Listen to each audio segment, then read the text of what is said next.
பைக்ல வேகமா போனாலும் மெதுவா போனாலும் ஒரே மாதிரி மைலேஜ் கிடைக்குமோ கிடைக்காதோ.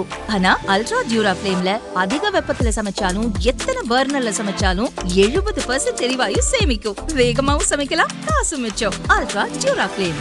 Wherever you go, whatever you do, throw a little at it. Omax, Vest and Briefs. சட்டசபை தேர்தலில் திமுக கூட்டணியில் அதிக தொகுதிகளை கேட்டு பெற வேண்டும் என காங்கிரஸ் தலைவர்கள் வலியுறுத்தி வந்த நிலையில் பீகார் தேர்தல் முடிவு அவர்களுக்கு அதிர்ச்சியை ஏற்படுத்தியுள்ளது. பீகார் தேர்தல் தோல்வி இண்டி கூட்டணி கட்சிகளுக்கு ஒரு பாடம் என முதல்வர் ஸ்டாலின் கூறியது கூட்டணி கட்சிகளிடம் அதிர்வலைகளை ஏற்படுத்தியுள்ளது.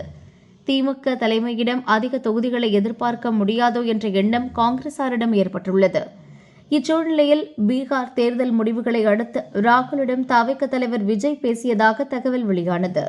தமிழக காங்கிரஸ் தலைவர்கள் சிலர் வாயிலாக வாக்காளர் திருத்த பட்டியல் பணிக்கு எதிராக ஒத்த எண்ணமுடைய அனைவரும் ஒன்று திரண்டு போராட வேண்டும் என சொல்லியிருந்தேன்.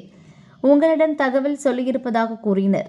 அந்த வகையில் தவிகவும் போராட்ட களத்துக்கு வந்திருப்பது வரவேற்புக்குரியது என ராகுல் கூறியுள்ளார். அத்துடன் சில புள்ளி விவரங்களையும் கூறியுள்ளார்.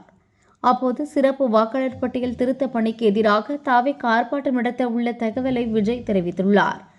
இதுபற்றி தமிழக காங்கிரஸ் மூத்த நிர்வாகிகள் கூறும்போது ராகுலுடன் போனில் விஜய் பேசியுள்ளார். ஆனால் கூட்டணி தொடர்பாக பேசவில்லை.